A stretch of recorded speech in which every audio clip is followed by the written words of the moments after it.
everyone, and welcome to Journey with the Kellers. My name is Amanda Keller, and today we are back in the Keller kitchen. So today we are going to be making something from the Unofficial Harry Potter cookbook. Today's recipe is called Victorian Sponge Sandwich Cake, and this is supposed to be a cake from Ron. So this cake and the next 3 videos that I put out from this book is going to be about these cakes. So it's actually called 4 Scrumptious Cakes. And these are the 4 cakes that Harry received in the second book, the 4th book, I'm sorry, the Goblet of Fire, when they have put Dudley on a diet, and so all of his friends each send him a different birthday cake. So this is the one that they imagine would have came from Ron, called Victoria Sponge Sandwich Cake, okay? All right, it's actually not too hard to make. So for prep work, first thing you need to do is turn your oven on to 350 degrees, which I'm gonna do right now. Okay, the other thing that you're gonna need to do is you're gonna need 2 8-inch round pans. You're gonna need to grease them. I just use shortening, and then also put a piece of parchment paper in the bottom. So if you've never done the parchment paper thing, basically just lay a piece of parchment paper out, put your pan down on top of it and trace around the outside. Then cut it out, but when you cut it out, cut inside of the lines that you made so that you're not getting pen or pencil in the cake thing. And then just put it in the bottom of your pan and it's ready to go, okay? All right, the only other thing that you will need to do is you are going to need 1.5 sticks of butter at room temperature. So you'll want to pull that out and let it sit for a little bit. You're also going to need 3 eggs at room temperature. So same thing, you're going to want to pull those out and let those sit for a little bit as well. Okay, so the first thing and I forgot to get my measuring cups and spoons. I'm so sorry. Okay, so the first thing that we're going to do is basically mix your dry ingredients together. Okay, so you are going to need, 1.5 cups of flour. All-purpose flour. So we've got 1. What? Okay. And then 1/2. Okay. Then you're also going to need with this your baking powder, which you need 1 teaspoon. Here's 1 teaspoon. 1 teaspoon baking powder, okay? Then you're going to need some salt, and you need 1/4 teaspoon of salt.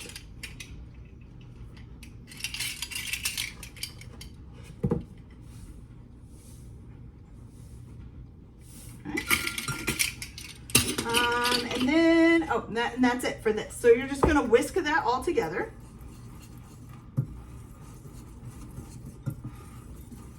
And you're just going to kind of set it to the side for now, okay?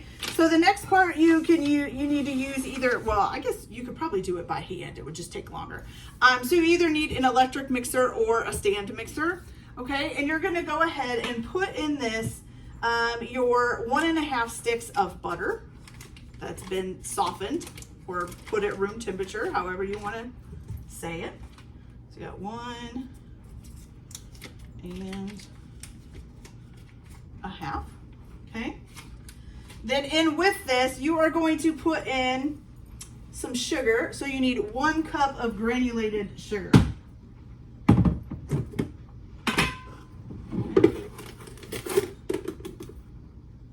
you're going to put that in, okay? Now you're going to beat these together. Does it give a speed or anything? It just says beat them until they're light and fluffy, scraping down the bowl sides as you need to. And that it'll probably take about 5 minutes to get this all the way it needs to be.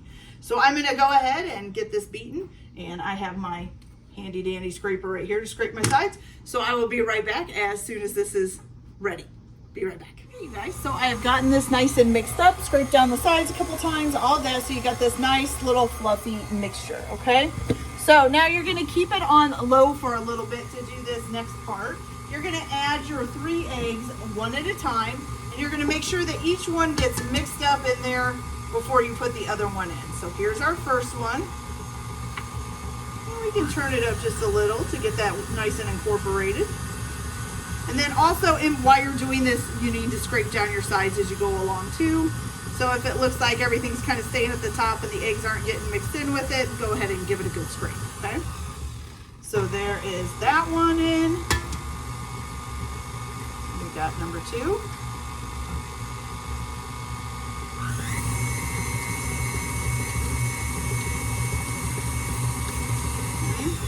And then I'm gonna go ahead and give it a good scrape here.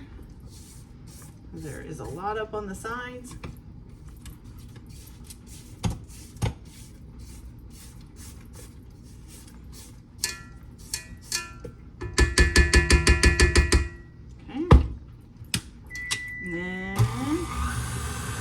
Go ahead and add our last one.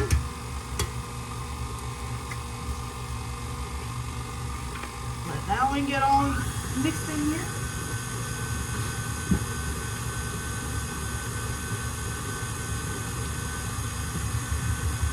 Okay. Let's go ahead and give it one more scrape down before we add the flour and all that. So good scrape down.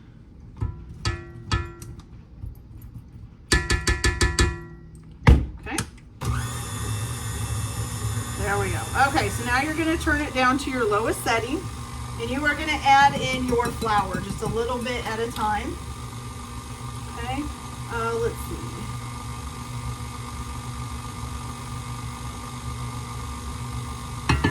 Okay, so we're just going to add this in here. It says to mix it on a slow speed until it's completely combined. Again, scraping down the sides if you need to. Go. It's not going to take very long, I don't think. It's actually doing really well right now. All right, I'm going to shut it off for a minute and scrape down the sides again because we've got some flour stuck up here. Okay.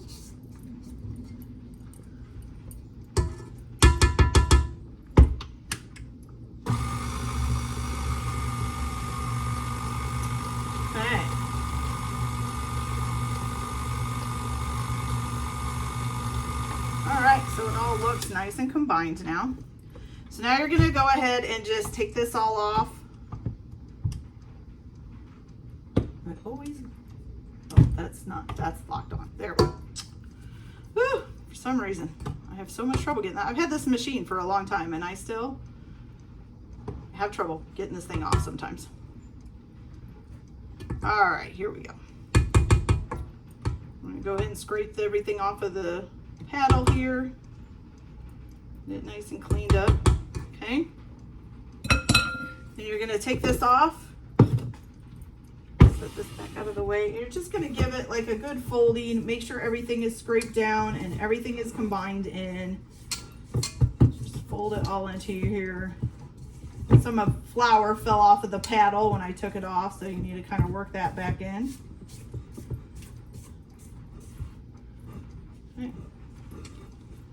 Looking good. Okay, so then you get a batter that just looks just like that, okay? All right, so now the next part. All right, let me move this stuff out of the way. Okay, so now we're just gonna divide the batter into these 2 pans as evenly as we can. I'm just gonna use like 1/4 of a cup measuring cup to try to make sure that we get it pretty close to even. Okay. Well, I better keep that up just in case I need it. Okay, so we are gonna do, I'm definitely gonna need it because it's not gonna come out of there. Okay.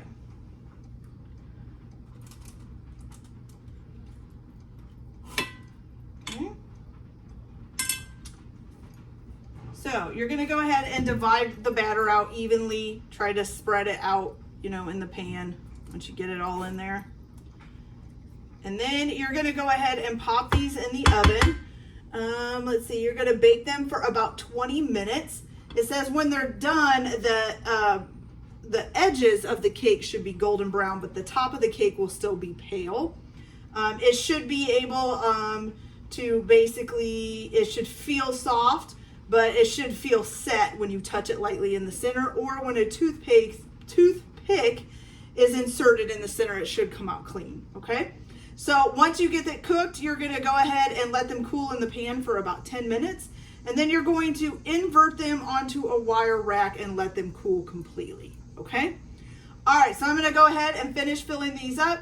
Then I'll pop them in the oven for about 20 minutes at 350 degrees.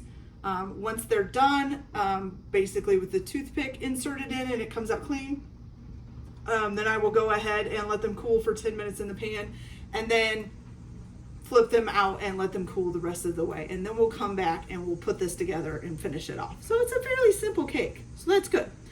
Okay, so I'll be back in just a little bit.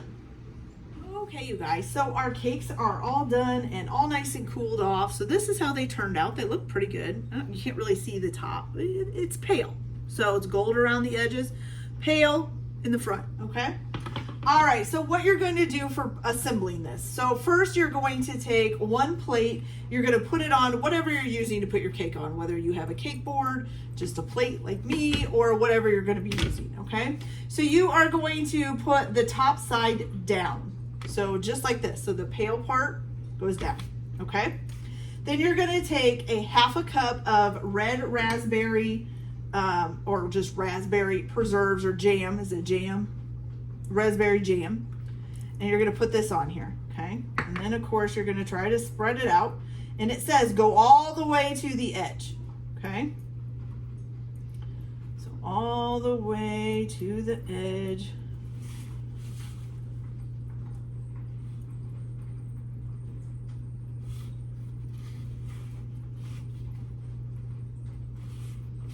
Okay.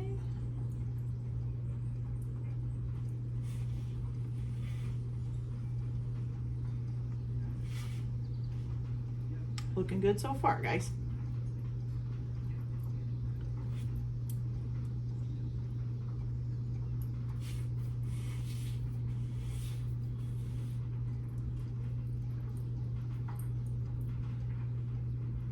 Okay, there we go.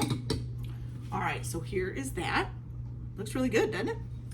Okay, so then the second piece you are going to put with the top side up, okay?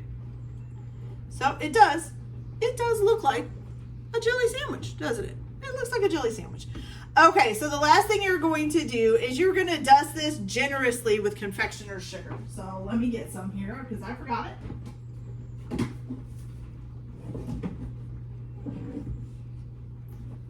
Or powdered sugar, whatever you want to call it. Confectioner's sugar, powdered sugar. Okay, so we're going to dust it generously.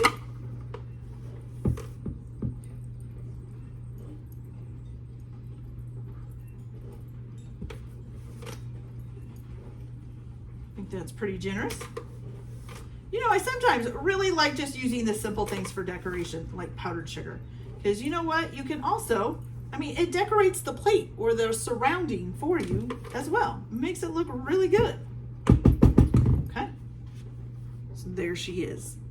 Doesn't it look good? All right, you guys. So now comes the big thing, the taste test. I'm just going to grab a fork. I hate to kind of, because we're not eating this until later, so I hate to kind of take a chunk out, but too bad, I'm taking a chunk out. All right, so let's just put a fork in here. Make sure we get everything. I'm just gonna take like a little square off this one part here. Looks good. We got some jam in there. We got both of the cakes. We got some confectioner sugar. That's all that matters. Here we go.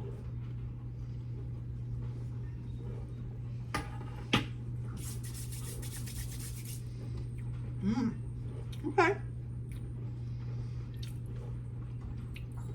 That's really good. I would say, how would I describe it? It is kind of like a jelly sandwich, but a little bit sweeter because it's cake instead of bread.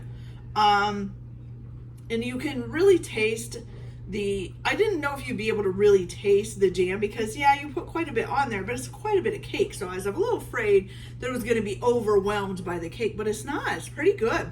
So the raspberry jam holds up on its own, even with the 2 layers of cake there.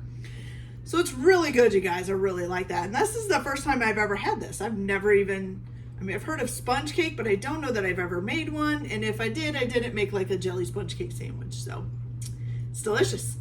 Okay, you guys, so that's it for this video. I hope you guys liked it. Like and subscribe if you like, or don't if you don't. Everyone have a good day. Enjoy your cooking. Keep your kitchen messy, and we'll see you later. Bye.